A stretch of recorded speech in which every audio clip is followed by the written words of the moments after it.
Hi. I just went to see Single Moms Club, and normally, whenever I see a movie, I'll review it just for my friends, so that they can know whether or not they really want to go see it.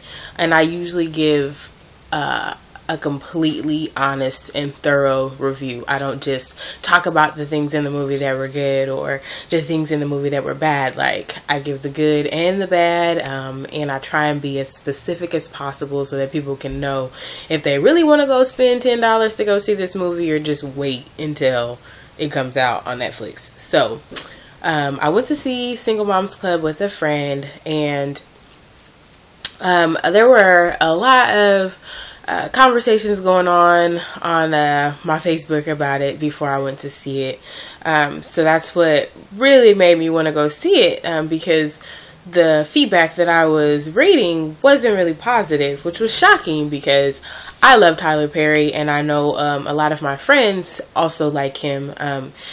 But the things they were saying about the movie, I was just like, well, no, that can't be right. Like, maybe, I don't know, maybe they just went to see it on a bad day. They weren't feeling well, so they didn't really like the movie. But my brother also told me that, I guess based on reports that he had read, that the movie didn't do so great in the box office. The opening week, that it only generated $8 million. Only $8 million? I don't know. I guess that's bad.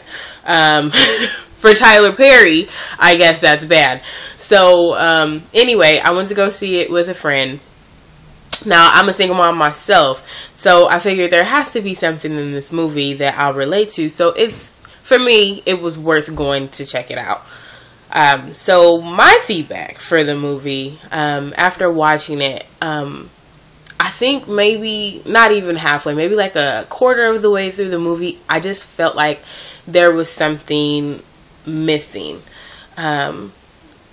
In general, I just felt like the movie wasn't very climactic, which is not normal for Tyler Perry movies. His movies usually have a lot of drama, and there's a lot of climactic points throughout his films. I can say that the most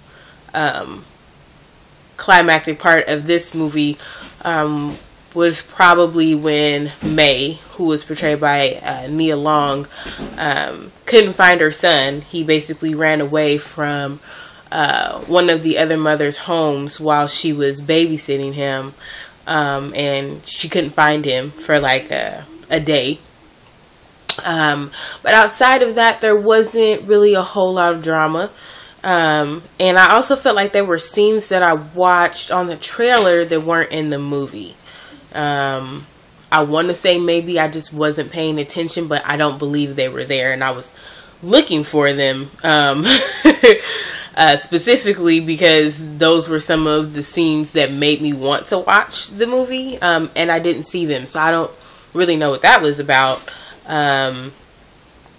Also, I felt like they didn't show enough of the bonding between the women.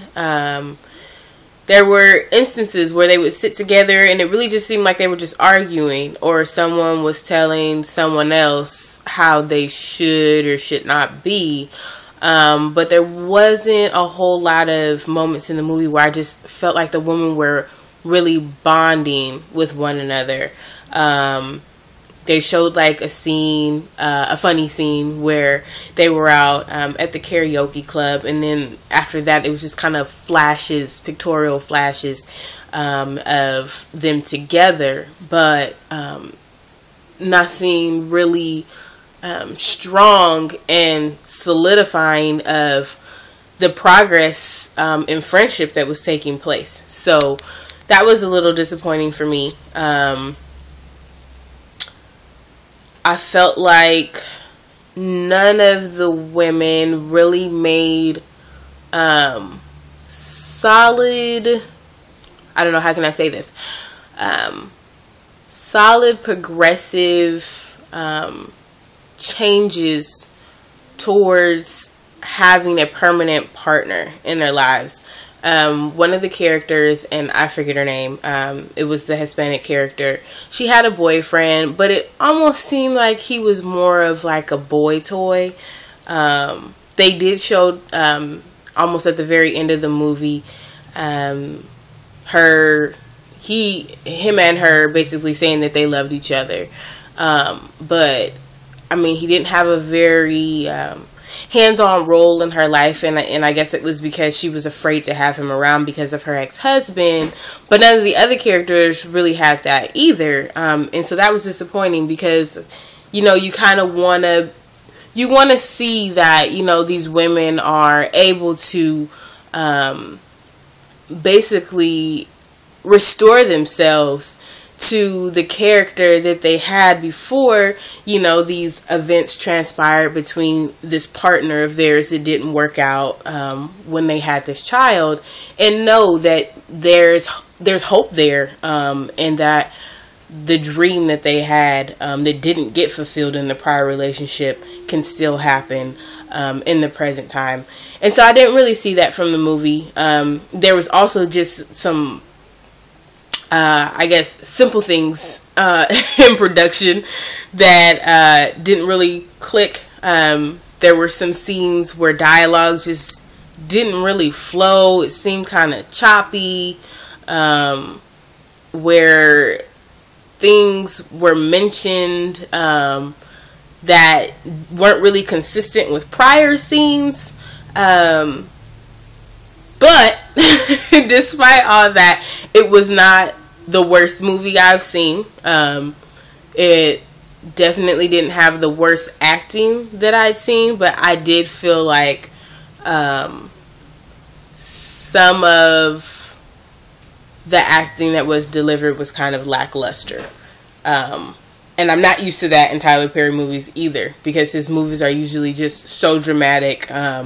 There's so much drama from scene to scene that it's hard to not be entertained. It's hard to not follow the story as it's progressing, because there's just so much going on, and you're just like, oh, what's about to happen next? What's about to happen next? What did he do? What'd she say? You know, that type of thing. So anyway, if you want to go see the movie, I say go see it. Honestly, that was one that I probably could have waited to see on Netflix, and a friend of mine said on Facebook that could have just went to Netflix, and it probably could have. I would definitely say, if you're just a Tyler Perry freak and you have to see everything that he makes when it comes out, go see it. Just go see it. Don't put yourself through the despair of waiting. But if you feel like, you know what, I like Tyler Perry, but I like good films, you can wait till it comes out on Netflix. You're not missing too much. So anyway, that's my review, and you can agree or disagree. Doesn't really matter to me. I'm just letting you know. So anyways, maybe I'll do another one next time I go to the movies. I don't know. I'll think about it. Let you guys know. Alright, bye!